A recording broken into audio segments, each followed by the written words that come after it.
Bom, vamos retomar, né, nossa conversa no âmbito da disciplina Teoria da Norma e do Ordenamento Jurídico, seguindo de onde paramos, né, eu começava a mostrar para vocês o panorama, né, do mundo ocidental pós-revoluções. É claro que é um panorama que se restringe ao que eu tenho chamado de norte global, né? Hoje talvez chamaríamos, né, de países desenvolvidos, e nesse contexto, né, ilustrado com a Revolução Norte-Americana e com a Revolução Francesa, como eu vinha dizendo, as próprias revoluções foram detonadas pelo pensamento jus-racionalista, né? Pela filosofia iluminista, que se pautava na dignidade humana, né? Na universalização da liberdade, da igualdade, no princípio da autonomia do sujeito, né? Quer dizer, um sujeito moderno seria o sujeito livre para pensar e agir da forma que lhe convém, né? E é claro que se isso é algo um tanto difícil de ser alcançado no século XXI, em fins do século XVIII, em princípios do século XIX, uma ideia, mas uma ideia que mobilizou e que deflagrou os processos revolucionários. Então todos certamente vão se lembrar, né, da tomada da Bastilha, da guilhotina, né, um instrumento bastante paradoxal, né, mas a função simbolicamente revolucionária da guilhotina, exatamente para romper com o antigo regime, com os estados nacionais absolutistas, com a naturalização da desigualdade, da opressão, né? Daí aquele ideal, né, de uma república onde todos têm vez, onde todos são iguais e igualmente livres, igualmente dignos de respeito, né? É por isso que a modernidade é um projeto tão ambicioso, né? E muitos, né, pensadores da maior expressão consideram que o projeto da modernidade é um projeto inacabado, porque ainda não alcançamos isso, porque isso ainda não virou realidade, né? Tamanha a complexidade desse projeto, né? Em perspectiva estritamente jurídica, a emergência do Estado de Direito ou do Estado constitucional de direito nesse momento histórico vai significar que, mesmo quando pensamos no rei, né, tecnicamente melhor considerar a figura do soberano, né, mesmo quando pensamos no soberano, né, ele, apesar de soberano, está submetido ao direito. É só assim que a gente pode levar seriamente, é só assim que a gente pode levar realmente a sério esse discurso de que todos somos sujeitos de direito, né? O discurso do direito como uma ferramenta que garante e promove a universalização da liberdade e da igualdade. Contudo, né, essas ideias, né, e isso é muito curioso, na verdade chega a ser paradoxal, essas ideias que são gestadas, que são concebidas no âmbito do pensamento jus-racionalista, matriz do direito natural, elas vão desaguar exatamente na promoção do juspositivismo, né? E vamos dizer assim, na obliteração, na eliminação do direito natural. Para que isso faça sentido, né, a gente precisa, acho que didaticamente seria mais produtivo se pensarmos nas fontes do direito ocidental. Desde a antiguidade clássica, inicialmente com os atenienses e depois de forma mais marcante com os romanos, né, uma fonte da maior expressão do direito de então foi a equidade. A equidade decorre da reflexão filosófica de Aristóteles, né, e que implica na concretização do valor do justo. Eu particularmente acho isso maravilhoso, belíssimo, né? Mas, como eu estava dizendo há pouco, isso é uma completa abstração. O que é o justo, afinal?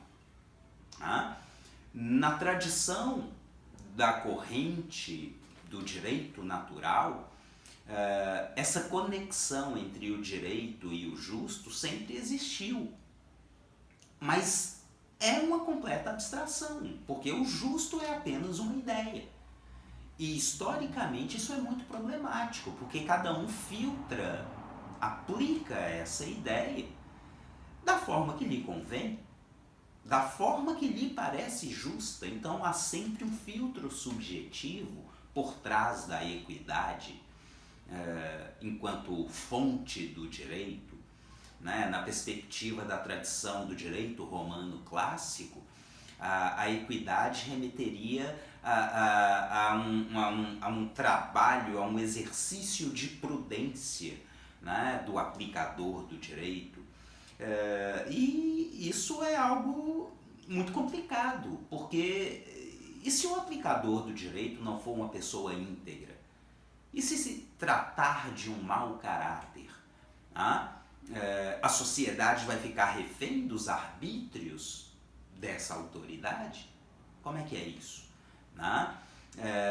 Então, e é claro, eu coloco desde já dessa forma bastante provocativa para que possam entender que em princípios do século XIX a equidade, uma tradicionalíssima, né, fonte do direito, ou um recurso enquanto método de interpretação e aplicação do direito natural, a equidade passa a ser posta em dúvida, questionada, problematizada. Até esse momento histórico, o que existe é a coexistência, como eu já havia dito, do direito natural e do direito positivo. Logo, quando se pensava nas fontes do direito, necessariamente teríamos que considerar uma diversidade de fontes do direito. Para além da equidade, até então muito usada, né, na aplicação concreta do direito, a fonte legal, a fonte jurisprudencial, no sentido de um direito construído a partir das decisões judiciais, a fonte doutrinária, no sentido de um direito construído cientificamente pelos doutrinadores, né? O que remete aos jurisconsultos romanos clássicos, depois aos sacerdotes da igreja romana medieval, né? Os famosos glosadores e pós-glosadores, a partir da Universidade de Bolonha, já em princípios do século XII, né? E no próprio âmbito das teorias jusracionalistas modernas. Né? Isso estava sempre voltando. Então, repassando a equidade, a lei, a jurisprudência, a doutrina, E para além de todas essas fontes, os costumes. Porque até aquele contexto histórico, o direito, em grande medida, era dinamizado pela via da oralidade. E os costumes eram um parâmetro, um claro parâmetro de regulação social. Todas fontes igualmente válidas do direito naquele contexto. O que isso quer dizer? Isso quer dizer que para um cidadão que passa por uma situação de conflito e que deseja resolver pacificamente ou juridicamente esse conflito, a aplicação do direito acaba se tornando uma caixa de surpresa, um fenômeno completamente imprevisível. Exatamente porque, em sendo todas essas fontes igualmente válidas, e aí vamos enxergar, né, a matriz jus-naturalista ou jus-racionalista e a matriz jus-positivista, porque afinal, quando falamos de lei, quando falamos de jurisprudência ou de decisões judiciais, e quando falamos de doutrina, né, ou teoria ou ciência do direito, estamos falando de direito posto, que a gente apreende pelos sentidos. Mas para além dessas fontes, a equidade, os costumes. Então o cidadão, que quer resolver juridicamente aquele conflito que existe com outro cidadão, talvez com o próprio Estado, ele não consegue ter clareza, ele não consegue ter um parâmetro objetivo dos seus próprios direitos subjetivos envolvidos naquela demanda. E se consideramos esses estados de princípios do 19, necessariamente precisamos nos lembrar do impacto de uma outra quebra, de uma outra ruptura igualmente revolucionária. Trata-se da Revolução Econômico-Industrial. Trata-se do surgimento e da verdadeira explosão, da verdadeira multiplicação de fábricas que vão tomar esses estados do mundo ocidental nesse contexto. Falar da Revolução Econômico-Industrial é falar da hegemonia de uma certa classe social, a classe dos grandes empreendedores, dos grandes negociantes, ou seja, da burguesia. São exatamente os proprietários das fábricas, e que, enquanto grandes proprietários, a rotina dessas figuras ou dessa classe social se caracteriza por contratos envolvendo grandes montas. E exatamente por isso fica fácil perceber que para a burguesia, enquanto classe social hegemônica no norte global de princípios do século XIX,